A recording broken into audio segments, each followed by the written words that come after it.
నమస్తే, welcome to college TV. ఈరోజు గత 10 సంవత్సరాల నుంచి గురుకులాల్లో అనేక మంది విద్యార్థులు అస్వస్థై చాలా మంది ప్రాణాలు కూడా పోవడం జరిగింది. ప్రస్తుతం బీఆర్ఎస్ ప్రభుత్వం పోయి కాంగ్రెస్ ప్రభుత్వం వచ్చింది. అయినప్పటికీ కూడా గురుకులాల్లో ఆ ఆహారానికి సంబంధించినటువంటి క్వాలిటీ తగ్గడం లేదు. ఆహారం సంబంధించినటువంటి క్వాలిటీ విషయంలో ఇప్పటికి కూడా ప్రమాణాలు పాటించకపోవడం వల్ల అనేక మంది విద్యార్థులు ఈరోజు అస్వస్థతకు గురై ఈరోజు ప్రాణాలు పోయే పరిస్థితి వస్తూ ఉంది. అయితే ప్రస్తుతం భువనగిరి జిల్లాలో ఒక ఇన్సిడెంట్ జరిగింది. అంటే అక్కడ కాలేజ్ స్కూల్కి సంబంధించినటువంటి మేనేజ్మెంట్ ఏమో ఈరోజు భక్ష్యాలు, ఉగాది సంబంధించిన భక్ష్యాలు తిని అస్వస్థత గురించి చెప్తా ఉన్నారు. కానీ ఉగాది సంబంధించిన భక్ష్యాలు తిని నిజంగానే అస్వస్థత గురయ్యారా, లేకపోతే అక్కడ 17 మంది విద్యార్థులు ఈరోజు వివిధ హాస్పిటల్లో ట్రీట్మెంట్ జరుగుతూ ఉంటే విషయం కూడా ఈరోజు ఎక్కడ కూడా పేపర్లో కానీ ఎక్కడ వచ్చినట్టు పరిస్థితి కనబడట్లేదు. అది ఎందుకు దాచిపెడుతున్నారు ప్రభుత్వం, అసలు దీనికి కారణాలు ఏంటి, దీనికి సంబంధించినటువంటి విషయం పైన ఈరోజు బక్కా జయసింగ్ గారు ఎస్సీ కమిషన్ కు ఫిర్యాదు చేయడం జరిగింది. ఎస్సీ కమిషన్ డైరెక్టర్ కూడా చాలా సీరియస్ గా దీనిపై స్పందించడం తెలుస్తోంది.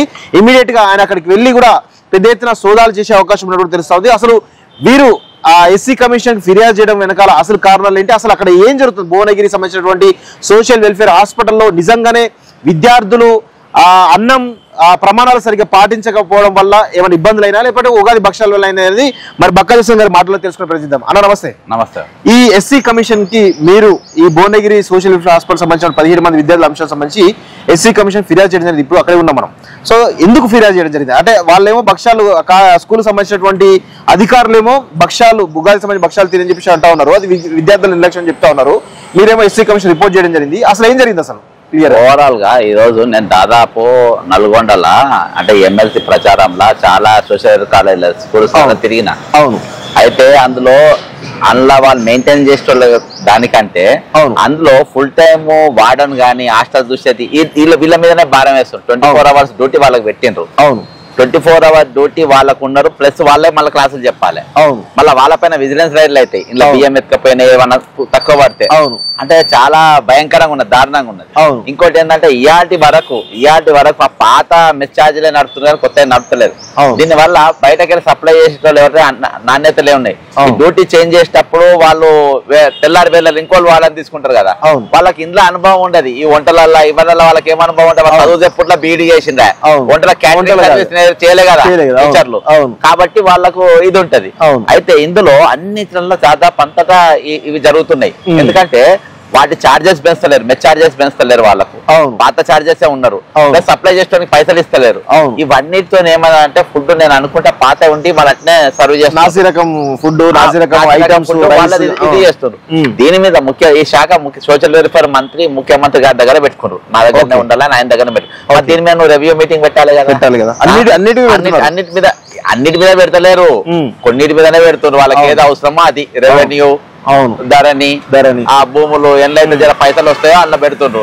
ఇంత పైసలు రావు కదా, మెడికల్ మీద రావు. ఇదా ఈ రోజు పెద్ద కుట్ర కార్పొరేట్ వ్యవస్థ పైన. ఏంటంటే రేపు ఎకనామిక్ ఇయర్ స్టార్ట్ కాబోతుందన్న, ఇందులో వాళ్ళ సప్లై బంద్ అయిపోతుంది, నాణ్యమైన ఫుడ్ బంద్ అవుతుంది, ఏముండదు, రోగాలు రావాలి, ప్రభుత్వ హాస్టళ్లలో చదవడానికి భయపడాలి, వాడు వెళ్ళిపోయి ఏది మళ్ళా కార్పొరేట్ స్కూళ్ళలో చదవాలి, వాళ్ళతోని ప్రభుత్వ అధికారులకు నాయకులకు వీళ్ళందరికీ కమిషన్లు రావాలి. ఈ రోజు కేసీఆర్ సాగించిన పాలన ఇదే విధంగా కొనసాగుతూ ఇయాటి వరకు అదే అవుతుంది. కానీ ఫిబ్రవరి నెల కూడా అదే భువనగిరి దగ్గర గర్ల్స్ హాస్టల్లో ఇద్దరు అమ్మాయిలు సూసైడ్ చేసుకున్నారని రూమ్ లో అన్నారు. అది సస్పిషియస్ గానే ఉండదు. అట్లా ఎందుకు జరిగింది ఏంటిది అనేది తెలియదు. రాజకొండ సిపి ఒక విధంగా ఆ రోజు ఆయన ఒకటి ఇచ్చాడు, కానీ అక్కడ జరుగుతుంది వేరే. ఈ రోజు ఒక బాబు, ఇప్పుడు ప్రశాంత్ అనే బాబు రెయిన్బో హాస్పిటల్ సీరియస్ గా ఉన్నారు, సాగు బతుకుల మధ్యలో ఉన్నారు. ఈ రోజు ఇటువంటి ఫుడ్ ఇస్తుందంటే ప్రభుత్వం ఏం చేస్తుంది? ప్రభుత్వం నేను ఇంత స్టాఫ్ తప్పు పట్టాను, నేను ప్రత్యేకంగా చూసిన కాబట్టి ఇది 100% ప్రభుత్వంలో సరి అయిన విధంగా దాని మేనేజ్మెంట్ చేయకపోవడం, దాని మీద ఆజమాయిషీ చేయకపోవడం, దాని మీద వాళ్ళు ఏదైతే సప్లై చేస్తున్నా సప్లై ఇవ్వకపోవడం అన్ని. అంటే స్కూల్కి సంబంధించినటువంటి టీచర్లు కానీ అధికారులు కానీ ఏమంటున్నారంటే అది ఫుడ్ పాయిజన్ వల్ల కాలేదు, వాళ్ళు తెచ్చుకున్నటువంటి ఫుడ్ ఉగాది భక్ష్యాలు ఏవైతే ఉన్నాయో అవి ఎక్కువ రోజు నిల్వ ఉంచడం వల్ల, ఇవి తినడం వల్లనే ఈ ఫుడ్ పాయిజన్ అయిందని చెప్పేసి ఒక పెద్ద ఎత్తున వాళ్ళు చెప్తా ఉన్న విషయం మనం గమనిస్తున్నాం. అసలు నిజంగానే ఉగాది భక్ష్యాలు అయిందంటారా లేదంటే ఫుడ్ పాయిజన్? ఉగాది భక్ష్యాల వల్ల 15 మందికి ఎట్లయితుంది అన్న? ఇద్దరు తెచ్చుకుంటారు. అవును, అక్కడ ఫుడ్ పాయిజన్ అయింది. కాగానే వాళ్ళు అట్నే గోలిలో ఏవో వేసి పండబెట్టిండ్రు. ట్రీట్మెంట్ ఇవ్వాలి, ఏం కాదులే అనుకున్నారు. కానీ అది ప్రాణం మీదకి వస్తుంది అనుకోలేదు. ఇవాళ రెయిన్బో ఆసుపత్రిలో మాత్రం బాబు సాగు బతుకులను ఉన్నారు. దీనికి బాధ్యత పూర్తిగా సోషల్ వెల్ఫేర్ మంత్రిగా ముఖ్యమంత్రి దగ్గర పెట్టుకున్నారు కాబట్టి ఆయనే బాధ్యత వహించాలి. అర్థమైందా? ఇవాటి వరకు నువ్వు స్కూల్స్ ఎన్ని స్కూల్స్ విజిట్ చేసిందన్న వీళ్ళు? ఎన్ని ప్రభుత్వ ఆసుపత్రులు విజిట్ చేసిండ్రు? పేదలకు సంబంధించి రెండే కదా, విద్యా వైద్య. ప్రభుత్వ కళాశాలలు, ప్రభుత్వ స్కూళ్ళు, ప్రభుత్వ సోషల్ వెల్ఫేర్ కాలేజ్ ఎన్ని కాలేజీలకు ఇప్పటిదాకా స్కూళ్ళకు ముఖ్యమంత్రి గారు పోయి పర్యటించి ఫస్ట్ నువ్వు ఆ పని చేయాలి. నువ్వు ఎన్ని ప్రభుత్వ ఆసుపత్రులలో పోయినావు, ఎంత రివ్యూ మీటింగ్ పెట్టినావు, అలా ఏవేవి పని చేస్తున్నాయి. గాంధీ పోయినావు ఒకసారి అన్న? ఉస్మానియా పోయినావా? మన సోషల్ వెల్ఫేర్ స్కూల్ కి పోయినావా? సోషల్ వెల్ఫేర్ కాలేజ్ కి పోయినావా? గవర్నమెంట్ స్కూల్ కి పోయినావా? గవర్నమెంట్ కాలేజ్ పోయినా? ఎందుకు పోయినావు? పోలే. ఎందుకు పోలే? ఆ పేదోళ్ళు చదువుకుంటారు కాబట్టి మీరు పోరు. వాళ్ళ పేదోళ్ళ ఓట్లు మాత్రం కావాలి. వాళ్ళ సారా పాకిలు దాయిపోయి తినిపియాలి, వాళ్ళ అబ్బాయి కోట్లు వేయించుకోవాలి. ఈ రోజు వాళ్ళ స్కూల్ పోయేటప్పుడు ఏ విధంగా పోతారు? భయపడారా? పొరాలు రేపు జాయిన్ కావద్దని ఒక కుట్రతో ఈ రోజు నడుస్తా ఉందా? ఈ ప్రభుత్వం వచ్చిన తర్వాత ఇది భువనగిరిలో సెకండ్ ఇన్సిడెంట్ అనుకుంటా. 100% ఫస్ట్ ఇన్సిడెంట్ కళ్ళు తెరవాలి కదా, కళ్ళు మోపించింది మీరు. ఫస్ట్ ఇన్సిడెంట్ కానీ ఇంకో ఇన్సిడెంట్ కాకుండా మనం చూసుకోవాలని చెప్పాలి కదా. కానీ ఇవాళ సెంట్రల్ జైల్లో 75 రూపాయలు ఉంటాయి రోజు చార్జ్. నువ్వు స్కూళ్ళకి ఎంత ఇస్తున్నావు? బాయ్ భారత పిల్లలు 5 రూపాయలు ఇస్తుండ్రు. అదే ఇంత ఘోరంగా నువ్వు నడుచుకెట్టా చెప్పు? తింటావా? నువ్వు నీళ్ళలో తింటారా? ముఖ్యమంత్రిగా మంత్రిలో తింటారా? మీరు ఈ తెలంగాణ మీరు ఒక దిక్సూచిగా నిలవాలంటే మీ పిల్లలను ప్రభుత్వ స్కూల్లో లేదండి, ప్రభుత్వ కాలేజీలో లేదండి, ప్రభుత్వ దవాఖానాలో ట్రీట్మెంట్ తీసుకోండి. మేము తీసుకుంటున్నాం ఇవాళ కూడా ప్రభుత్వ దవాఖానాలో. కానీ గత ప్రభుత్వంలో బీఆర్ఎస్ ప్రభుత్వం కేసీఆర్ కూడా చెప్పింది కదా, ఇది సోషల్ వెల్ఫేర్ స్కూళ్ళలో సన్న బియ్యంతో మేము మధ్యాహ్న ఆహార భోజనం పథకం పెడతామని చెప్పేసి కూడా చెప్పడం జరిగింది వాస్తవంగా. సో అంటే సన్న బియ్యం అంటే క్వాలిటీ బియ్యం ఏమి ఇవ్వడం లేదంటారా? క్వాలిటీ ఫుడ్ దొడ్డు బియ్యాన్ని మిషన్ తో సన్న చేస్తారన్న ఎవరేమి ఆర్ఎస్ ప్రవీణ్ కుమార్ ఉన్నంత వరకు వాస్తవం కూడా బాగా చేసిండు ఆయన. బాగా చేసిండు ఆయన. రాజీనామా చేసిపోవడు రాజకీయాలు వచ్చి దాని దురదృష్టం అయిపోయింది. ఆయన ఉన్నప్పుడు రియల్ గా SC/ST సప్లాన్లు సక్రమంగా పిల్లలకు ఇచ్చేసింది. సక్రమంగా అప్పుడు కంప్లైంట్స్ లేవు ఇటువంటి. దునియా కంప్లైంట్స్ అయిపోయిన ఎక్కువ కేసెస్ అయినాయి. ఇంకోటి ఏంటంటే చెప్తున్నా, పర్మనెంట్ స్టాఫ్ అనేది పర్మనెంట్ వార్డెన్, పర్మనెంట్ కీపర్ అనేది అక్కడ ఖచ్చితంగా వారు ఏర్పాటు అవసరం ఉంది. పాలసీ చేయాల్సిన అవసరం. అదే ఇది చెప్తున్నా కదా, ఇవాటి వరకు ముఖ్యమంత్రి దానిపైన రివ్యూ మీటింగ్లు పెట్టలే. అదే ఇద్దరు చచ్చిపోయిన ఇమీడియట్ గా దానిపైన 120 రోజులు అన్న, 120 రోజులు కావస్తుంది. ఇవాళ దాకా మీది ఏమో దానిపైన యాక్షన్ లేకపోయా. కాబట్టి దీనిపైన మూర్తిగా ఇప్పుడు ప్రశాంత్ అనే బాబు రెయిన్బో దవాఖానలో సీరియస్ గా ఉన్నారు. కొంతమంది నిలోఫర్ హాస్పిటల్ ఉన్నారు, దీనికి కొంతమంది ఏరియా హాస్పిటల్ ఉన్నారు, భువనగిరి ఏరియా హాస్పిటల్ ఉన్నారు. వాళ్ళైతే బయటకు వచ్చిండ్రు. పూర్తిగా ముఖ్యమంత్రి గారు మీ 120 రోజులల్లా మీ అసమర్థ పాలనకు చాలా షార్ట్ పీరియడ్ లో మీరు తెచ్చుకున్నారు. షార్ట్ పీరియడ్ లో మీరు పాపం మూట కట్టుకుంటారు. మీరు SC కమిషన్ లో ఫిర్యాదు చేయడం గల కారణాలు ఏంటి? అసలు SC కమిషన్ డైరెక్టర్ ఏమంటున్నారు? ఇప్పుడు మీకు చెప్పిన విషయాలు మొత్తం నేను చెప్పినా. అలా స్టాఫ్ ఉంటలేదు. ఈ రోజు వాళ్ళు చదువుకుంటోడే హాస్టల్ డ్యూటీ చేయాలి. ఆ వంట సామాగ్రి పనులంతా ఆయన చూడాల్సిన పరిస్థితి ఉన్నది సార్. ఇవాళకి వాళ్ళ ఏది ఎన్హాన్స్మెంట్ జరుగుతలేదు. ఏది మన ఏదైతే పాత పైసలే ఉన్నాయి, జైలుకైనా ఎక్కువ ఉన్నాయి సార్. అదొకటి ప్రభుత్వ ఆసుపత్రులు కూడా చెప్పిన. ప్రభుత్వ ఆసుపత్రి కూడా ఎక్కువ దళితులే పోతుంది సార్, SC/STలే పోతుండ్రు. అందులో కూడా స్ట్రెచ్చర్లు ఉంటలేవు, స్ట్రెచ్చర్ నూడనీకి ఉంటలేవు. వాటిపై నూకని గాంధాకాన ఉస్మానియా దాకా సార్. ఎక్స్రే మిషన్లు పనిచేయి, లిఫ్ట్లు పనిచేయి, చండాలంగా ఉంటాయి. యశోద దవాఖానలేమో తక్కిన దవాఖానలేమో నీట్గా ఉంటాయి.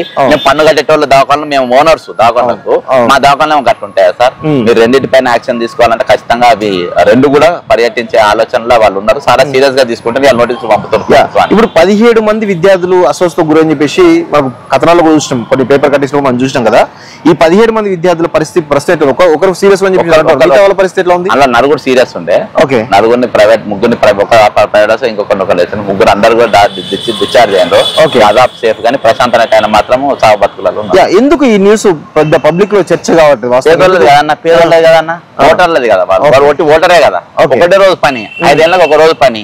రేపు పన్నంగా ఇవాళ మంద అయిపోయాలి, బిర్యానీ తినిపించాలి, ఓటు వేయించుకోవాలి. అయినా కానీ తెగిడిచి కేసీఆర్ ను కాదని చెప్పి కాంగ్రెస్ ప్రభుత్వాన్ని వేసుకుంటారు. మాసంటి ప్రశ్నించేటోళ్ళు లోపల బయటికి వెళ్ళగొట్టారు. ఇవాళ ప్రతిపక్ష బీజేపీ మాట్లాడతలేదు, బీఆర్ఎస్ మాట్లాడతారు. ఇవాళ కూడా నేనే ప్రతిపక్ష పాత్ర తీసుకున్నా. ఏదేమైనా అన్న ప్రజల తరఫున ఎవరైతే ఇబ్బంది పడుతుండ్రో వాళ్ళ తరఫున మాట్లాడడం మాకు ఆనందమే. ఈ రోజు ఖచ్చితంగా ప్రభుత్వం తన వైఖరి మార్చుకోవాలి. వెంటనే అక్కడ ఫుల్ టైం వార్డెన్ అన్ని స్కూళ్ళల్లో ఒక పాలసీ మ్యాటర్ గా పెట్టుకోవాలి. ఆడ ఒక కీపర్ ను కూడా మీరు సపరేట్ గా పెట్టాలి. ఇంకొకటి అక్కడ రెసిడెంట్ డాక్టర్ అనేటోడు కనీసము 3-4 హాస్టల్లో కలిపి ఒక రెసిడెంట్ డాక్టర్ ను పెట్టాలి. ఎంబీబీఎస్ అది రోడ్ల పైన చాలా ఖచ్చితంగా పెట్టాలి. వాళ్ళ ప్రాణాలు మళ్ళా రెండింటిపైన ప్రభుత్వ హాస్పిటల్ విజిటింగ్, హాస్టల్స్ విజిటింగ్ రెండు ముఖ్యమంత్రి గారు వెంటనే చేయాలి. 120 రోజులలో నువ్వు చేయాల్సిన ఫస్ట్ పని అది ఇయాటి వరకు నువ్వు ఆ పనే చేయలేదు అంటే నువ్వు చూస్తలేవు. ఏమైనా బడాబాబుల దిక్కు చూస్తున్నావు, బడాబాబుల కోసం ఏం లాభాలైతే అవి చూస్తున్నావు. వాళ్ళు ఇచ్చిన ఫిర్యాదులతో నీకన్నా ఏమన్నా వాళ్ళు ముంచుకున్నారు, వాళ్ళకి ఏమైనా వస్తే ఉంటే అవి ఆ లెక్క చూసుకుంటున్నా కానీ పేదోళ్ళ లెక్కలు పట్టించుకుంటలేవు. ఇప్పుడైనా నువ్వు ప్రభుత్వ ఆసుపత్రులు, ప్రభుత్వ స్కూళ్ళను, ప్రభుత్వ కాలేజీలను, social welfare school, social welfare కాలేజీలో నువ్వు వెంటనే స్పందించాల్సిన అవసరం ఉంది అక్కడ. ఎందుకంటే అది నీ కింద పెట్టుకున్నావు, ఎడ్యుకేషన్ అనేది నీ కింద పెట్టుకొని కూర్చున్నావు. అర్థమైందా?